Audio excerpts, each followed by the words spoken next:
के साथ मीडिया के सहयोगी समा ठाकुर जी और दिलीप महाजन जी साथ आपको सभी सम्मानीय पत्रकार बंधु अग्नि का नवरात्रों की शुभकामनाओं के साथ इस प्रेस वार्ता में हार्दिक अभिनंदन।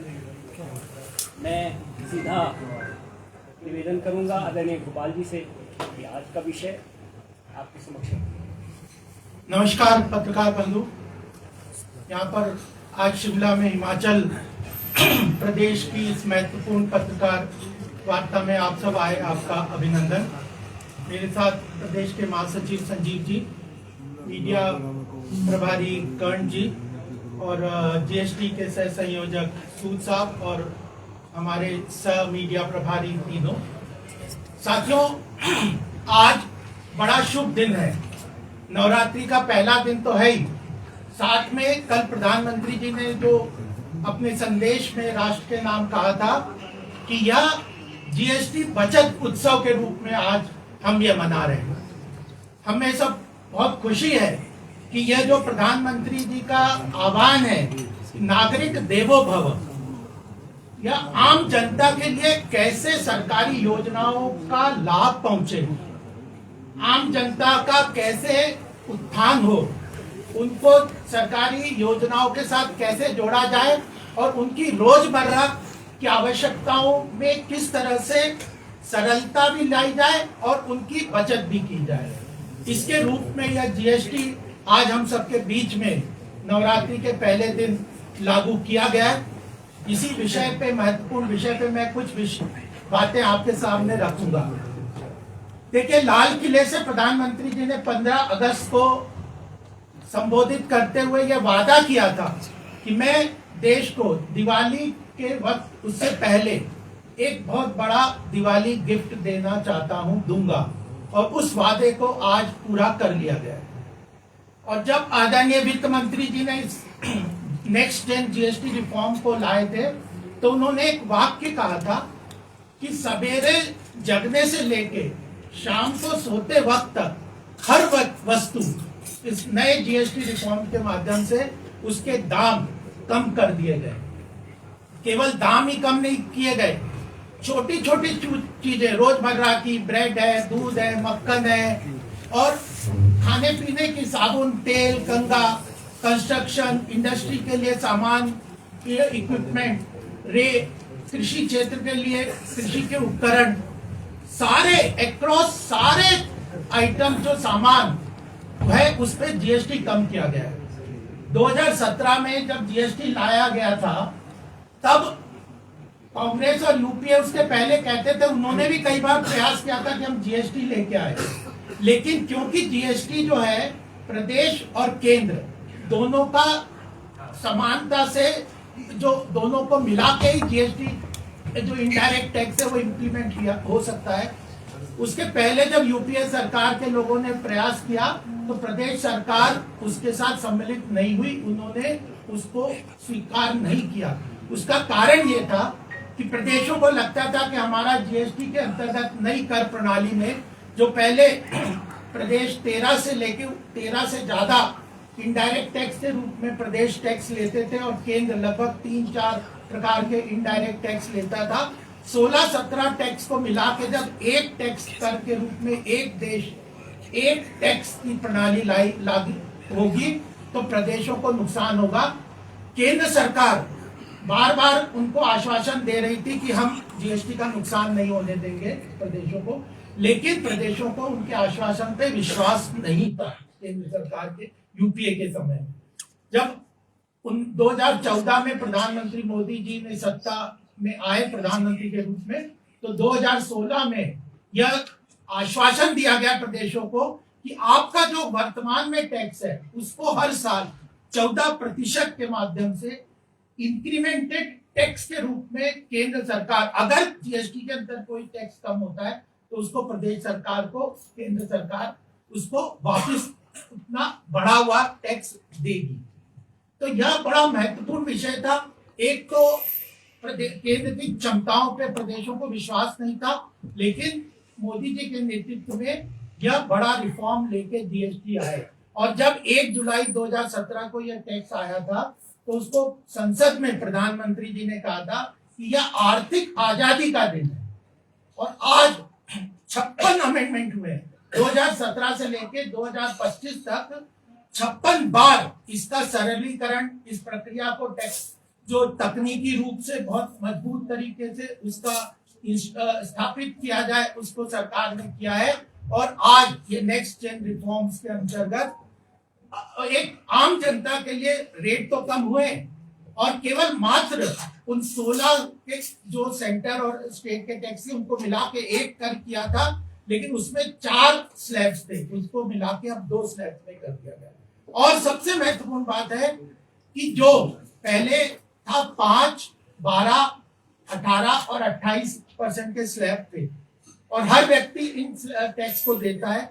90% आइटम जो 12% के टैक्स स्लैब में थे उनको 5% के स्लैब में लेके आ गए, यानी लगभग 7% का टैक्स का रोजमर्रा के आम जन के जो उपयोग की वस्तु है उनको 5% के टैक्स में या 0% के टैक्स में लेके आए। ऐसे ही जो 28% के टैक्स स्लैब में थे उनको घटा के 12%, 18% के अंदर टैक्स में लेके आए।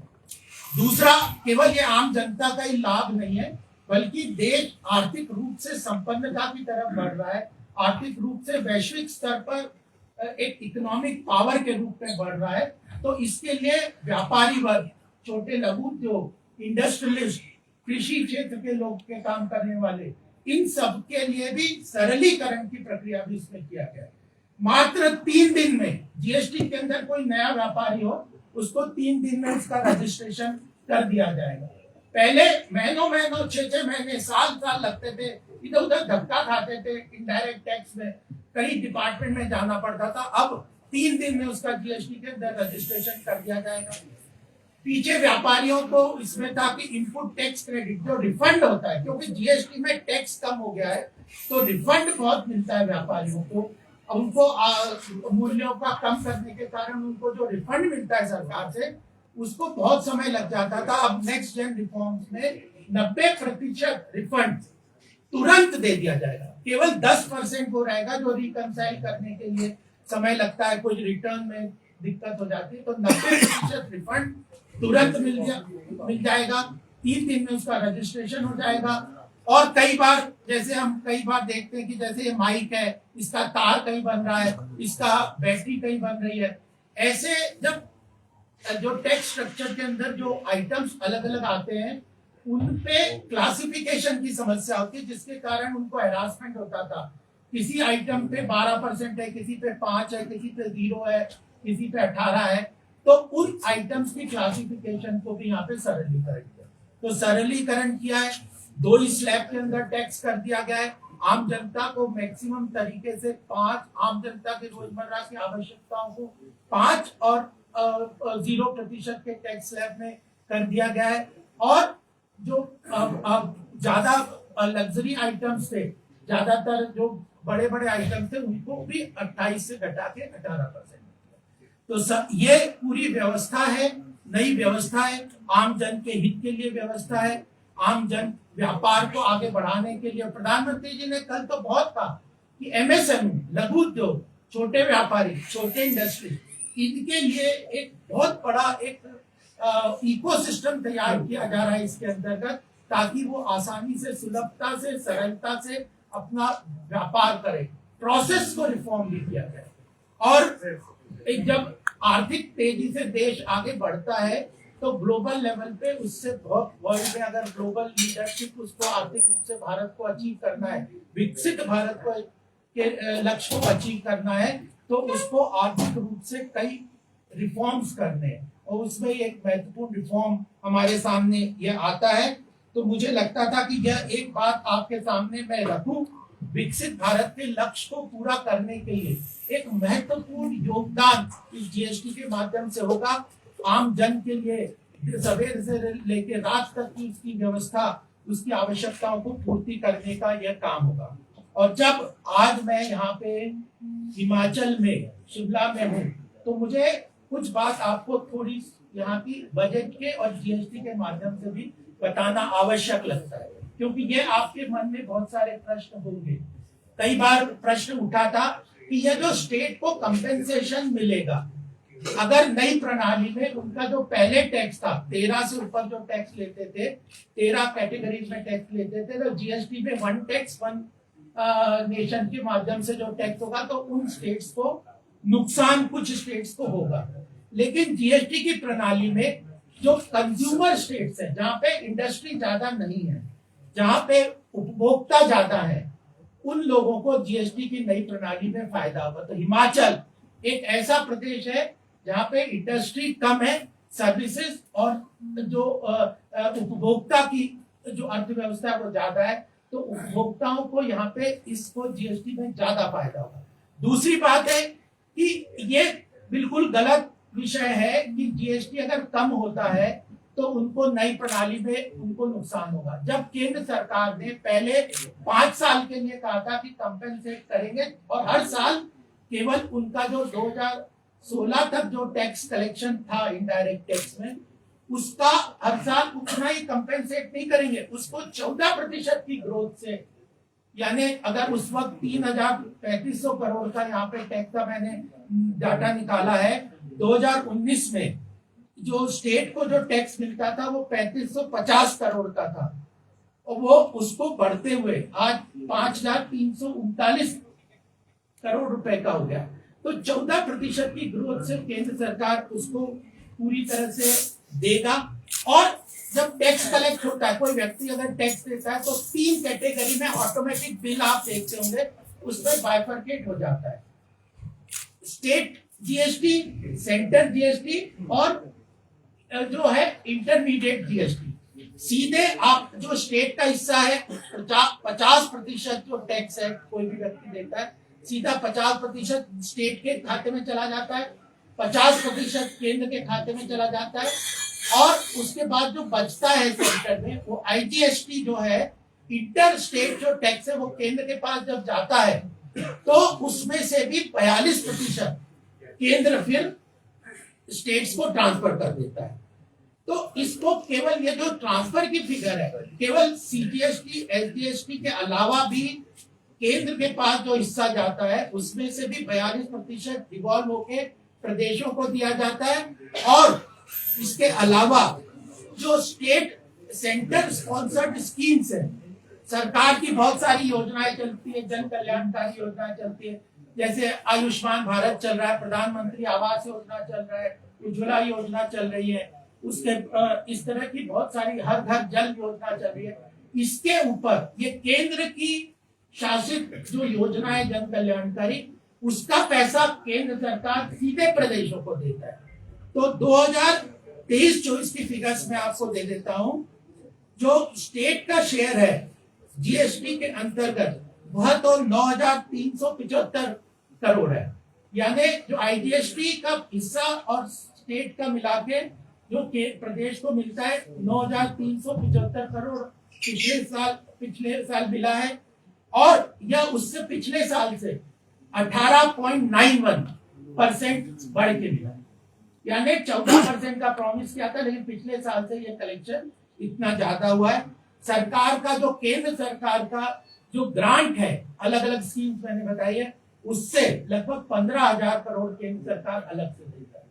तो यहाँ मुझे ये कहना है कि जो प्रदेशों को केंद्र सरकार बहुत सारी योजनाओं के माध्यम से सीजीएसटी जीएसटी केंद्र शासित जो योजना उनके माध्यम से तो बहुत सारी लाभ तो देती है, वहीं से प्रदेशों को भी अपनी अर्थव्यवस्था को मजबूत करना चाहिए। और मुझे यह बात कहते हुए, क्योंकि मैं आर्थिक विषय पार्टी में देखता हूं कि यहाँ के प्रदेश के जो बजटरी है वो घाटा बहुत ज्यादा है, यहाँ का जो रेवेन्यू एक्सपेंडिचर है उसके बारे में चिंता करना चाहिए। लेकिन केंद्र सरकार प्रदेशों के साथ खड़ा है, उनकी किसी भी तरह की आवश्यकताओं को पूरा करने के लिए आगे बढ़ के काम कर रहा है। और मुझे लगता है कि ये जो आम जन की लाभकारी योजनाओं के माध्यम से जीएसटी लाया है, तो एक एक घर में छोटे छोटे बच्चों को से लेके बूढ़ों को लेके किसानों को लेके एमएसएमई को लेके सबको इसका लाभ मिलने वाला है।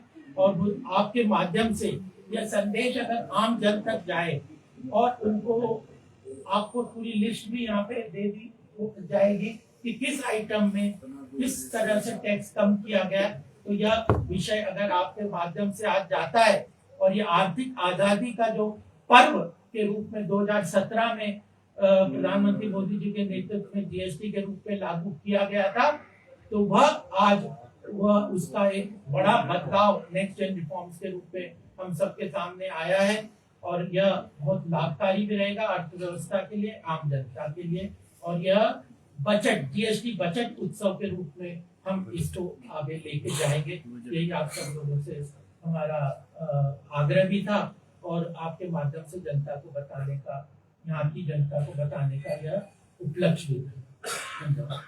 सर, भाजपा ने 2024 के आम चुनाव के बाद दो डायरेक्ट और इनडायरेक्ट टैक्स में दो बड़े बदलाव किए, चाहे वो व्यक्तिगत टैक्स पे 12 लाख की सीमा, अब जीएसटी। तो क्या भाजपा को लगता है कि जो 24 की परफॉर्मेंस है कहीं ना कहीं जो है हैवी टैक्सेस के कारण उसका जो कोर वोट बैंक था मध्यम वर्ग, वो उससे नाराज है, तो अब भाजपा उसको दोबारा जो है मनाने में लगी है? क्या ऐसा तो नहीं है? देखिए, ऐसा नहीं है।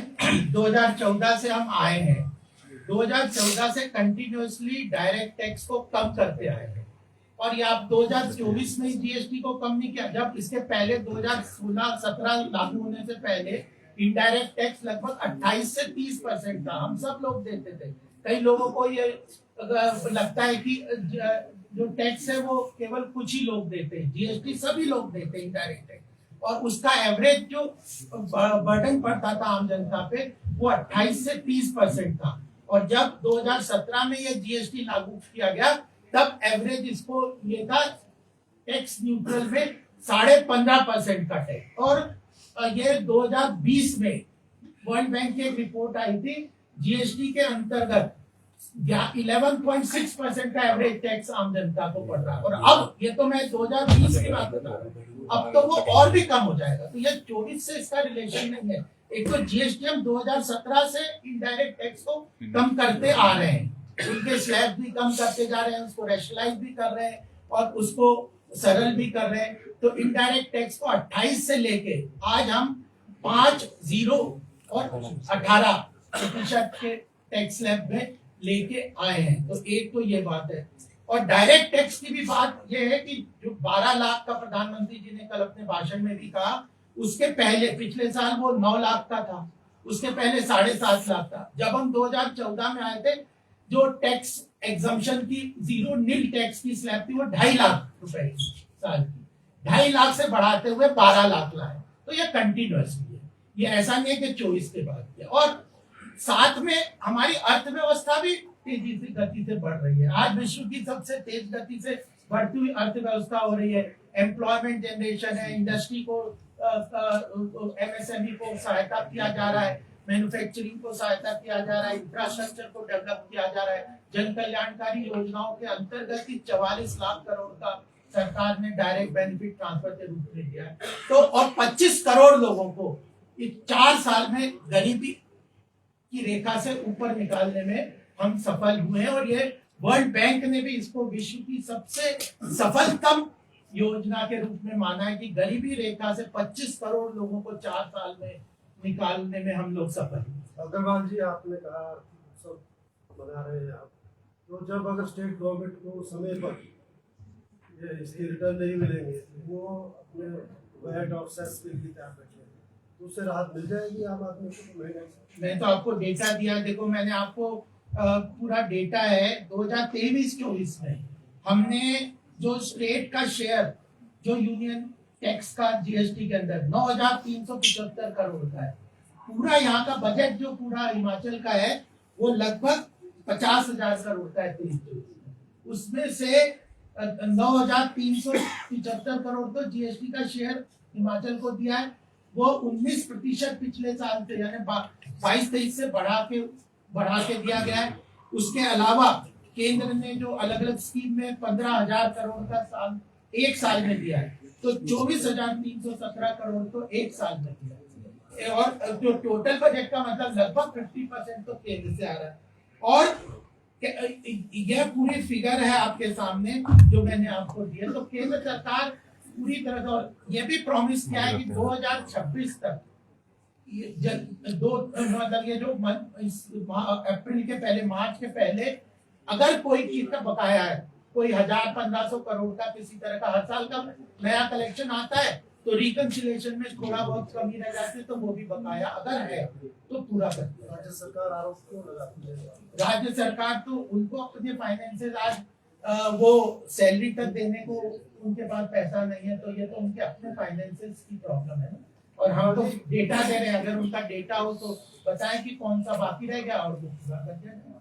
केंद्र सरकार तो पूरी तरह से लिखित में ये दे चुकी है पार्लियामेंट में कि हम लोगों ने कंपेंसेशन पूरी तरह से, कंपेंसेशन तो सीधा भी जाता है, 50% तो सीधा चला जाता है, बाकी केंद्र देता है, प्लस जो केंद्र सरकार 16 फाइनेंस कमीशन के अंतर्गत जो बाकी टैक्स कलेक्शन है उसके अंदर भी 42% देती है।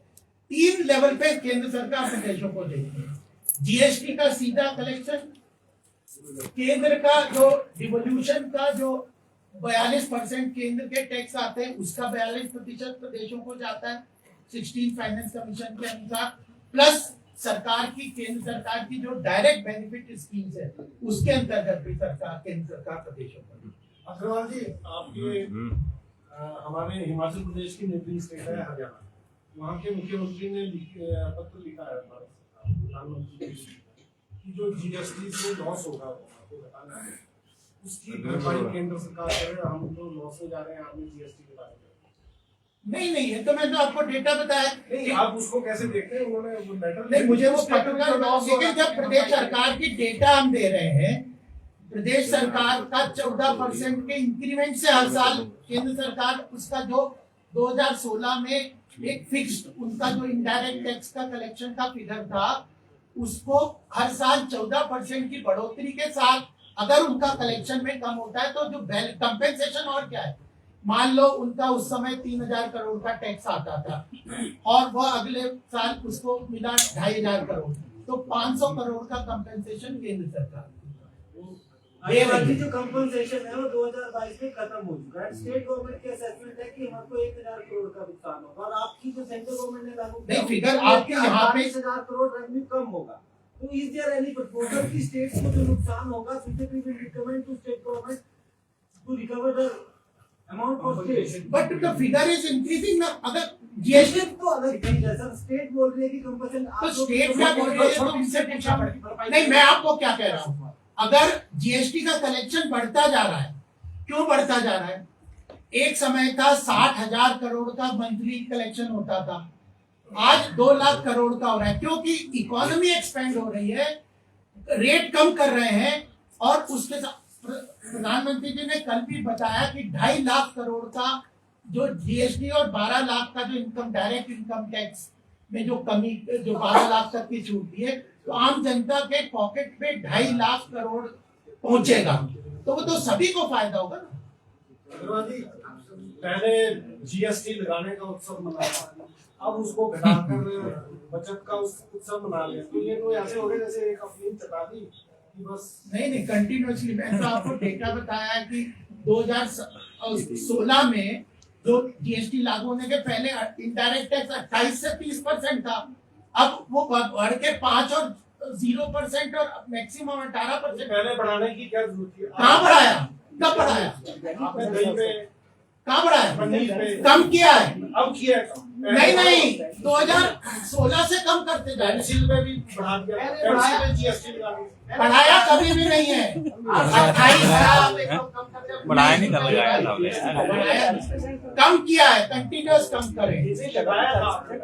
28% और मैक्सिमम स्लैब था 0, 5, 12, 18 और 18।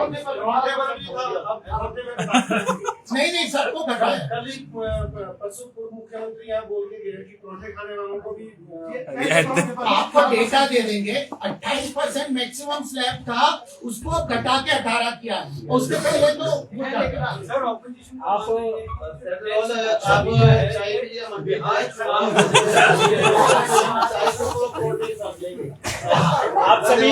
सभी के लिए जलपान की व्यवस्था है, आप सभी का बहुत